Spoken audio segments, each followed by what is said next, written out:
मेरे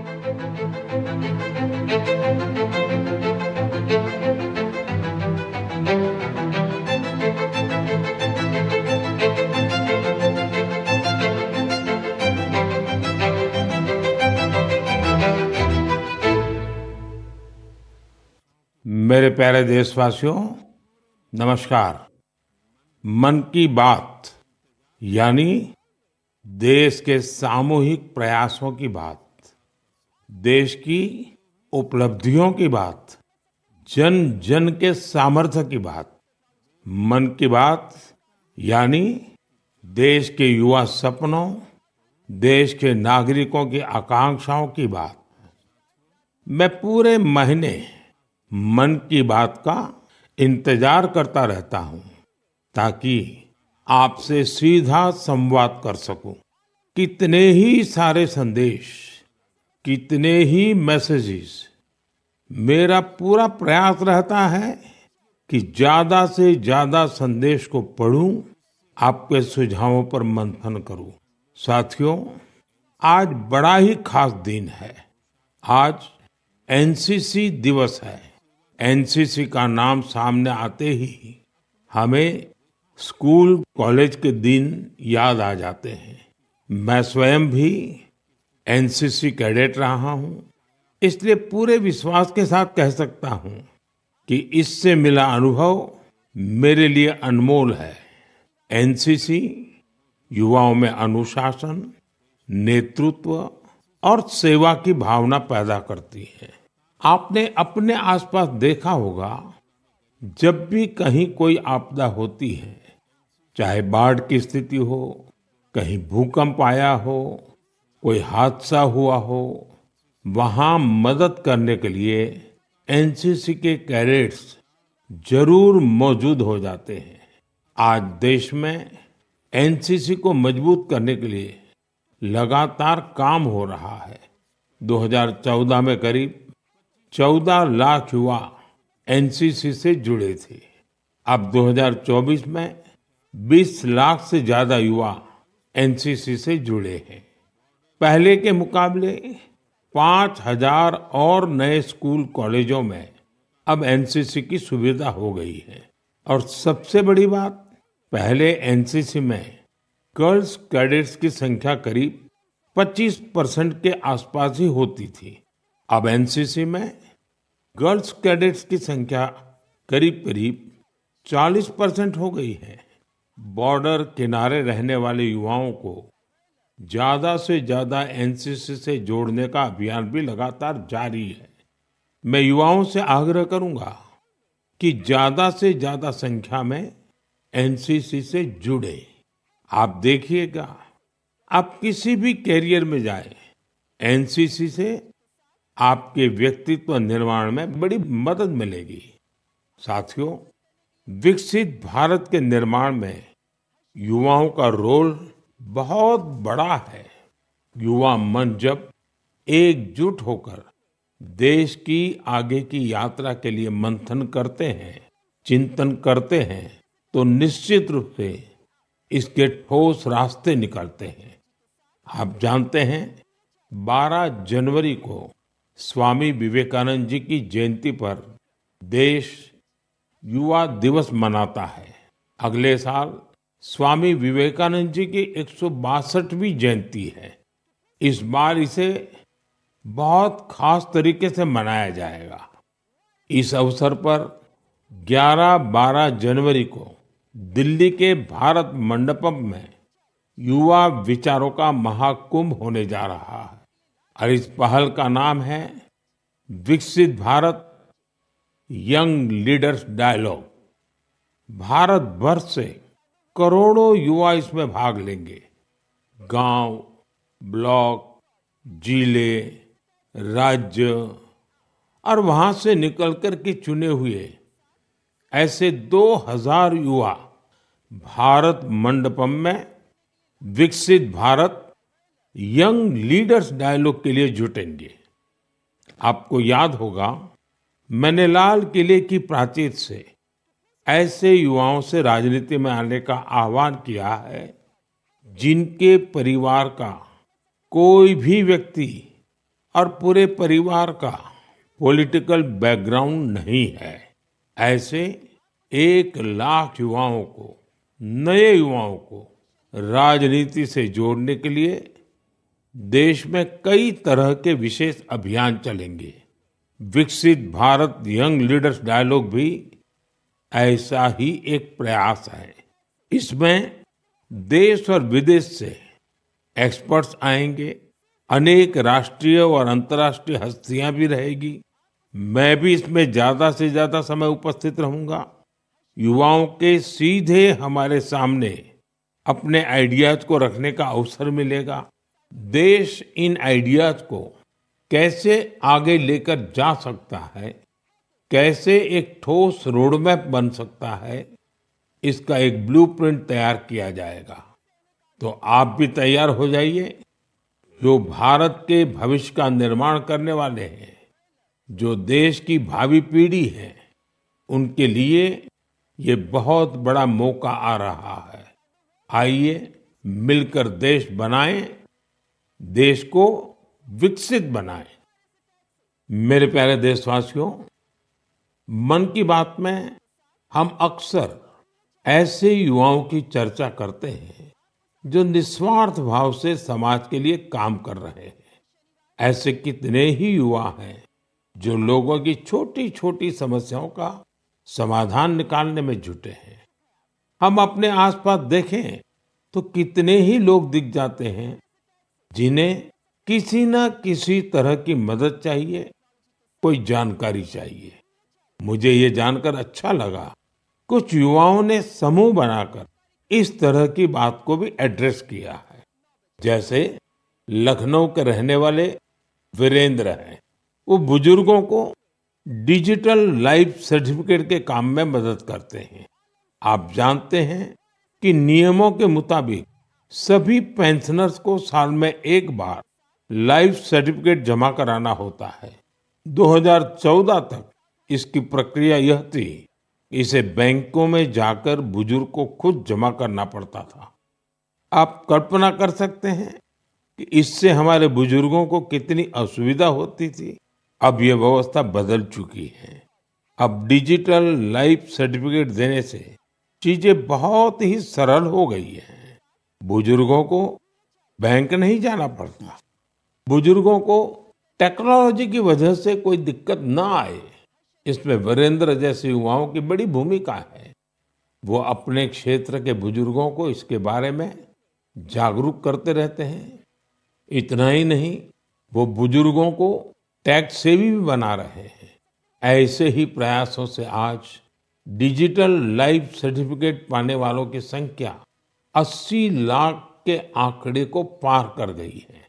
इनमें से 2 लाख से ज्यादा ऐसे बुजुर्ग हैं जिनकी आयु 80 के भी पार हो गई है। साथियों, कई शहरों में युवा बुजुर्गों को डिजिटल क्रांति में भागीदार बनाने के लिए भी आगे आ रहे हैं। भोपाल के महेश ने अपने मोहल्ले के कई बुजुर्गों को मोबाइल के माध्यम से पेमेंट करना सिखाया है। इन बुजुर्गों के पास स्मार्टफोन तो था, लेकिन उसका सही उपयोग बताने वाला कोई नहीं था। बुजुर्गों को डिजिटल अरेस्ट के खतरे से बचाने के लिए भी युवा आगे आए हैं। अहमदाबाद के राजीव लोगों को डिजिटल अरेस्ट के खतरे से आगाह करते हैं। मैंने मन की बात के पिछले एपिसोड में डिजिटल अरेस्ट की चर्चा की थी। इस तरह के अपराध के सबसे ज्यादा शिकार बुजुर्ग ही बनते हैं। ऐसे में हमारा दायित्व है कि हम उन्हें जागरूक बनाएं और साइबर फ्रॉड से बचने में मदद करें। हमें बार बार लोगों को समझाना होगा कि डिजिटल अरेस्ट नाम का सरकार में कोई भी प्रावधान नहीं है। ये सरासर झूठ, लोगों को फंसाने का एक षड्यंत्र है।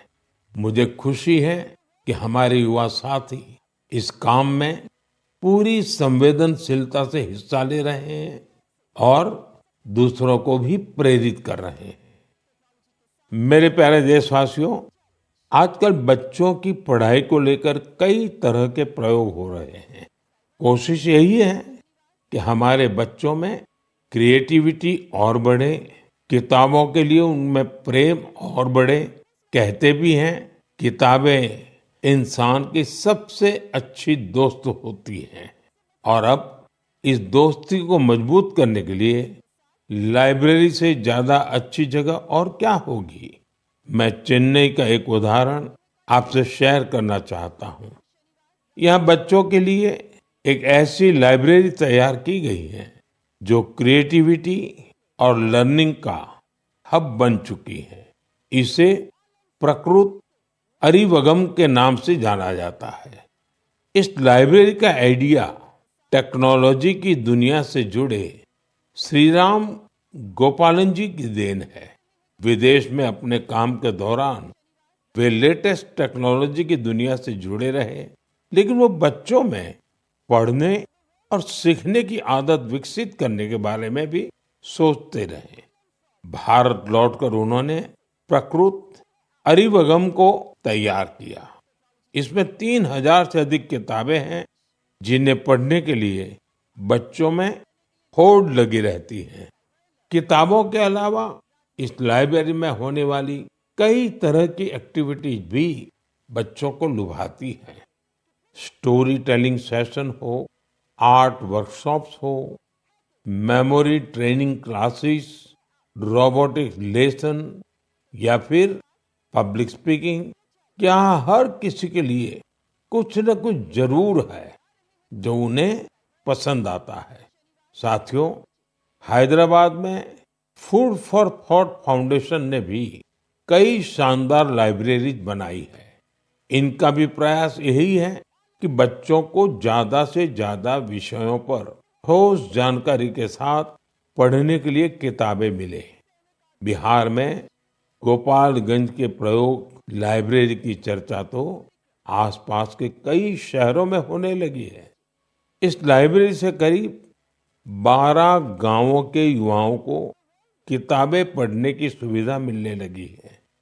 साथ ही ये लाइब्रेरी पढ़ाई में मदद करने वाली दूसरी जरूरी सुविधाएं भी उपलब्ध करा रही है।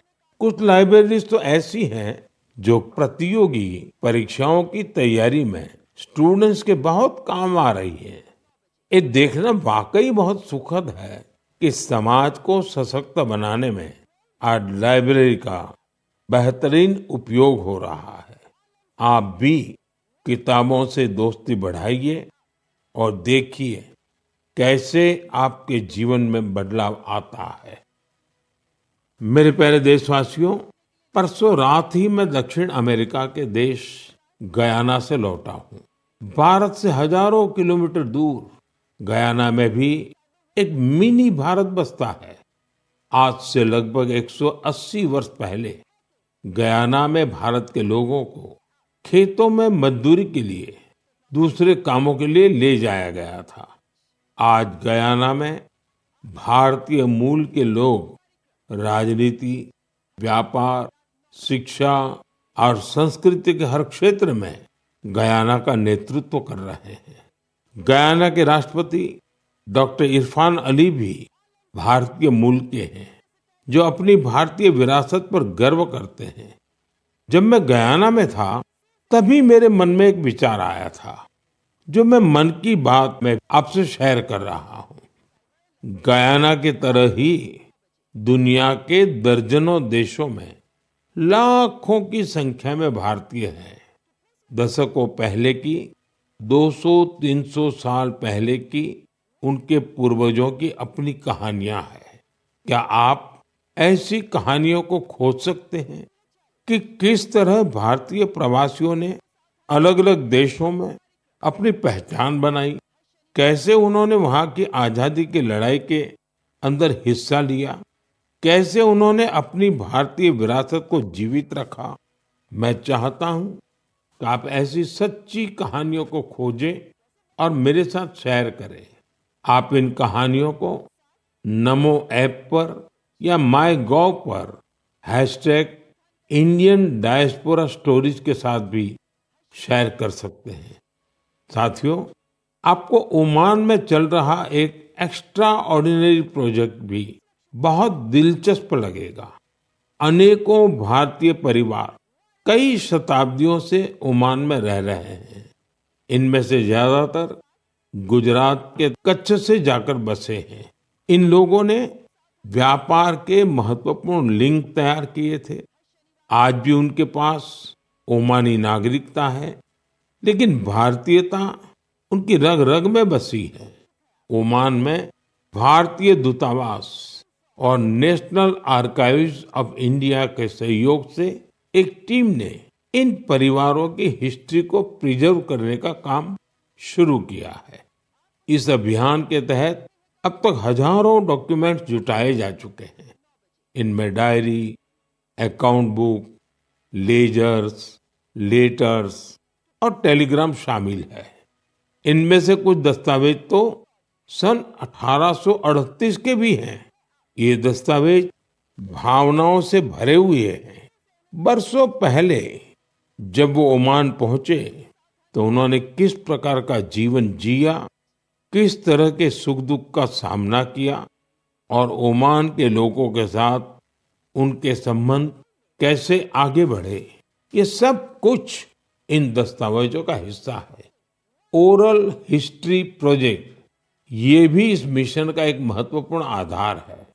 इस मिशन में वहां के वरिष्ठ लोगों ने अपने अनुभव साझा किए हैं। लोगों ने वहां अपने रहन सहन से जुड़ी बातों को विस्तार से बताया है। साथियों, ऐसा ही एक ओरल हिस्ट्री प्रोजेक्ट भारत में भी हो रहा है। इस प्रोजेक्ट के तहत इतिहास प्रेमी देश के विभाजन के कालखंड में पीड़ितों के अनुभवों का संग्रह कर रहे हैं।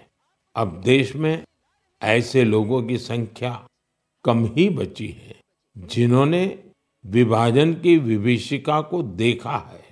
ऐसे में यह प्रयास और ज्यादा महत्वपूर्ण हो गया है। साथियों, जो देश, जो स्थान अपने इतिहास को संजो कर रखता है, उसका भविष्य भी सुरक्षित रहता है।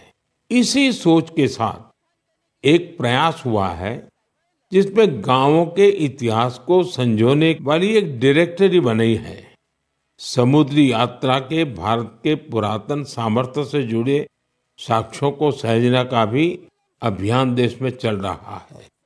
इस कड़ी में लोथल में एक बहुत बड़ा म्यूजियम भी बनाया जा रहा है।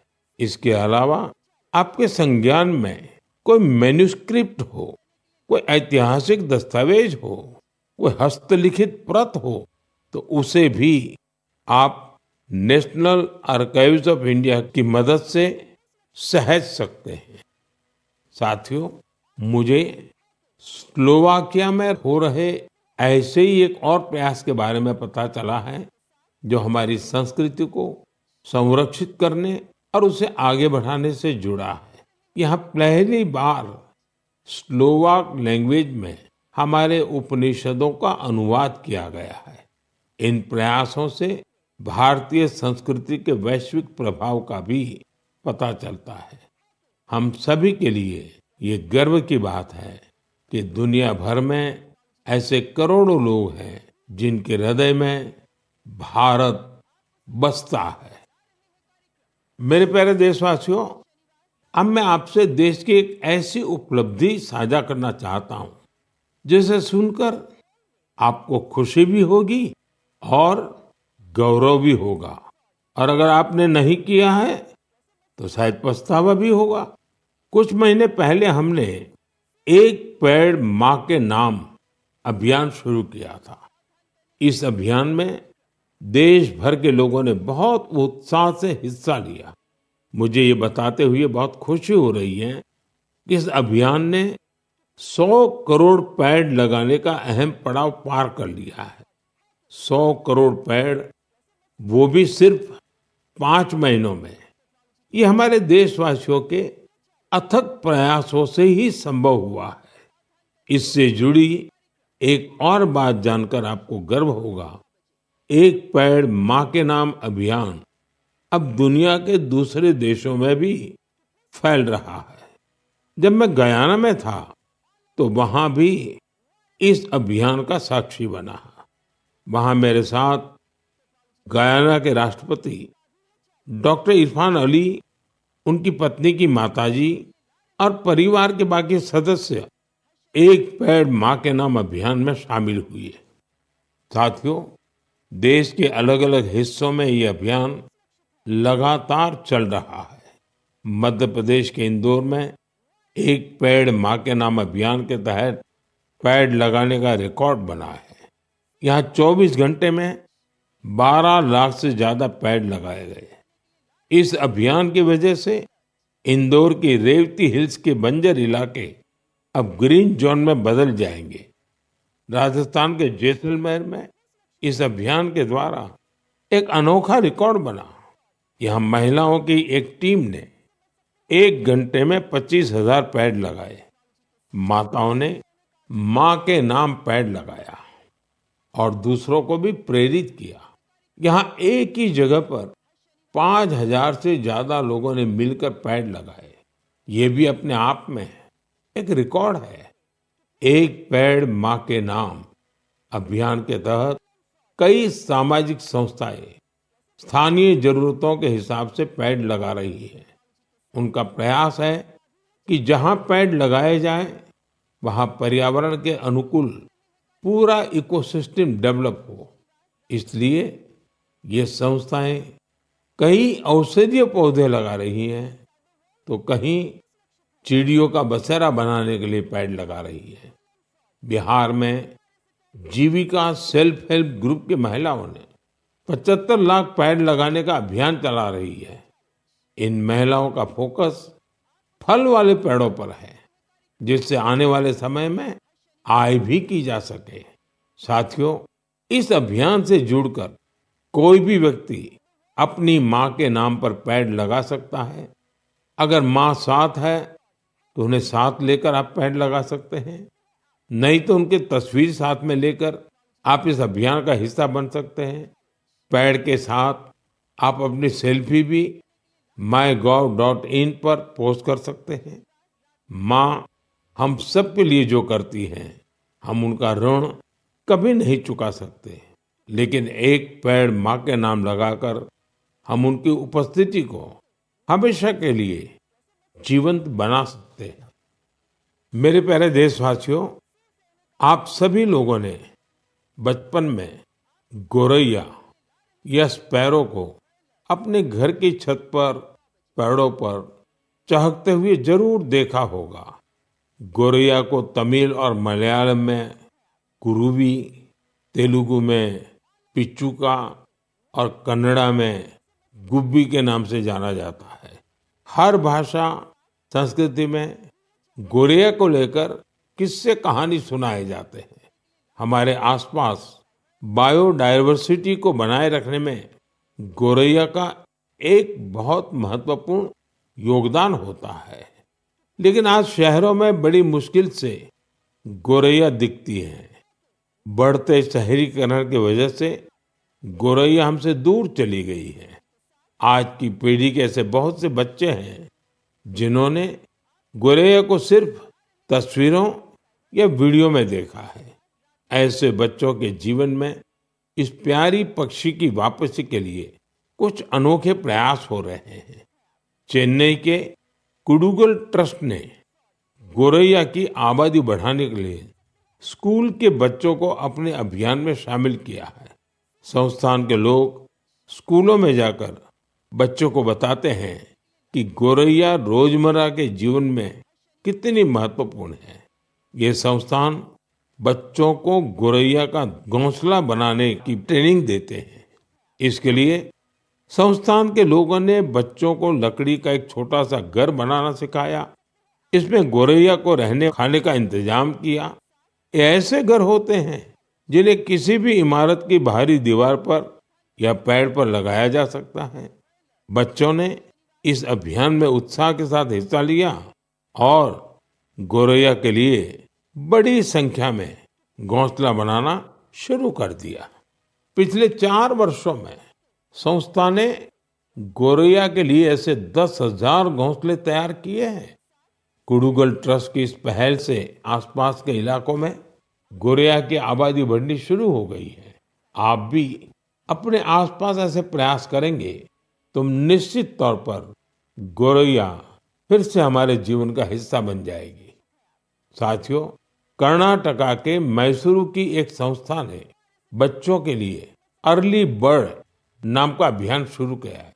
ये संस्था बच्चों को पक्षियों के बारे में बताने के लिए खास तरह की लाइब्रेरी चलाती है।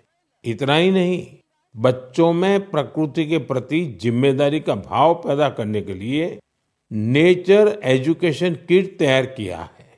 इस किट में बच्चों के लिए story book, games, activity sheets और जिगसॉ पजल्स हैं। ये संस्था शहर के बच्चों को गांवों में लेकर जाती है और उन्हें पक्षियों के बारे में बताती है। इस संस्था के प्रयासों की वजह से बच्चे पक्षियों की अनेक प्रजातियों को पहचानने लगे हैं। मन की बात के श्रोता भी इस तरह के प्रयास से बच्चों में अपने आसपास को देखने, समझने का अलग नजरिया विकसित कर सकते हैं। मेरे प्यारे देशवासियों, आपने देखा होगा, जैसे ही कोई कहता है सरकारी दफ्तर, तो आपके मन में फाइलों के ढेर की तस्वीर बन जाती है। आपने फिल्मों में भी ऐसा ही कुछ देखा होगा। सरकारी दफ्तरों में इन फाइलों के ढेर पर कितने ही मजाक बनते रहते हैं, कितनी ही कहानियां लिखी जा चुकी है। बरसों बरस तक ये फाइलें ऑफिस में पड़े पड़े धूल से भर जाती थी, वहां गंदगी होने लगती थी। ऐसी दशकों पुरानी फाइलों और स्क्रैप को हटाने के लिए एक विशेष स्वच्छता अभियान चलाया गया। आपको ये जानकर खुशी होगी कि सरकारी विभागों में इस अभियान के अद्भुत परिणाम सामने आए हैं। साफ सफाई से दफ्तरों में काफी जगह खाली हो गई है। इससे दफ्तर में काम करने वालों में एक ओनरशिप का भाव भी आया है। अपने काम करने की जगह को स्वच्छ रखने की गंभीरता भी उनमें आई है। साथियों, आपने अक्सर बड़े बुजुर्गों को कहते सुना होगा कि जहाँ स्वच्छता होती है वहाँ लक्ष्मी जी का वास होता है। हमारे यहाँ कचरे से कंचन का विचार बहुत पुराना है। देश के कई हिस्सों में युवा बेकार समझे जाने वाली चीजों को लेकर कचरे से कंचन बना रहे हैं, तरह तरह के इनोवेशन कर रहे हैं। इससे वो पैसे कमा रहे हैं, रोजगार के साधन विकसित कर रहे हैं। ये युवा अपने प्रयासों से सस्टेनेबल लाइफस्टाइल को बड़ी बढ़ावा दे रहे हैं। मुंबई की दो बेटियां का ये प्रयास वाकई बहुत प्रेरक है। अक्षरा और प्रकृति नाम की ये दो बेटियां कतरन से फैशन के सामान बना रही है। आप भी जानते हैं, कपड़ों की कटाई सिलाई के दौरान जो कतरन निकलती है, इसे बेकार समझकर फेंक दिया जाता है। अक्षरा और प्रकृति की टीम उन्हीं कपड़ों के कचरे को फैशन प्रोडक्ट में बदलती है। कतरन से बनी टोपियां, बैग हाथों हाथ बिक भी रही है। साथियों, साफ सफाई को लेकर यूपी के कानपुर में भी अच्छी पहल हो रही है। यहाँ कुछ लोग रोज सुबह मॉर्निंग वॉक पर निकलते हैं और गंगा के घाटों पर फैले प्लास्टिक और अन्य कचरे को उठा लेते हैं। इस समूह को कानपुर प्लॉगर्स ग्रुप नाम दिया गया है। इस मुहिम की शुरुआत कुछ दोस्तों ने मिलकर की थी। धीरे धीरे ये जन भागीदारी का बड़ा अभियान बन गया। शहर के कई लोग इसके साथ जुड़ गए हैं। इसके सदस्य अब दुकानों और घरों से भी कचरा उठाने लगे हैं। इस कचरे से रिसाइकल प्लांट में ट्री गार्ड तैयार किए जाते हैं। यानी इस ग्रुप के लोग कचरे से बने ट्री गार्ड से पौधों की सुरक्षा भी करते हैं। साथियों, छोटे छोटे प्रयासों से कैसी बड़ी सफलता मिलती है, इसका एक उदाहरण असम की इतिशा भी है। इतिशा की पढ़ाई लिखाई दिल्ली और पुणे में हुई है। इतिशा कॉरपोरेट दुनिया की चमक दमक छोड़कर अरुणाचल की सांगती घाटी को साफ बनाने में जुटी है। पर्यटकों की वजह से वहां काफी प्लास्टिक वेस्ट जमा होने लगा था। वहां की नदी जो कभी साफ थी, वो प्लास्टिक वेस्ट की वजह से प्रदूषित हो गई थी। इसे साफ करने के लिए इतिशा स्थानीय लोगों के साथ मिलकर काम कर रही है। उनके ग्रुप के लोग वहां आने वाले टूरिस्ट को जागरूक करते हैं और प्लास्टिक वेस्ट को कलेक्ट करने के लिए पूरी घाटी में बांस से बने कूड़ेदान लगाते हैं। साथियों, ऐसे प्रयासों से भारत के स्वच्छता अभियान को गति मिलती है। ये निरंतर चलते रहने वाला अभियान है। आपके आसपास भी ऐसा जरूर होता ही होगा। आप मुझे ऐसे प्रयासों के बारे में जरूर लिखते रहिए। साथियों, मन की बात के इस एपिसोड में फिलहाल इतना ही। मुझे तो पूरे महीने आपकी प्रतिक्रियाओं, पत्रों और सुझावों का खूब इंतजार रहता है। हर महीने आने वाली आपके संदेश मुझे और बेहतर करने की प्रेरणा देते हैं। अगले महीने हम फिर मिलेंगे मन की बात के एक और अंक में, देश और देशवासियों की नई उपलब्धियों के साथ। तब तक के लिए आप सभी देशवासियों को मेरी ढेर सारी शुभकामनाएं। बहुत बहुत धन्यवाद।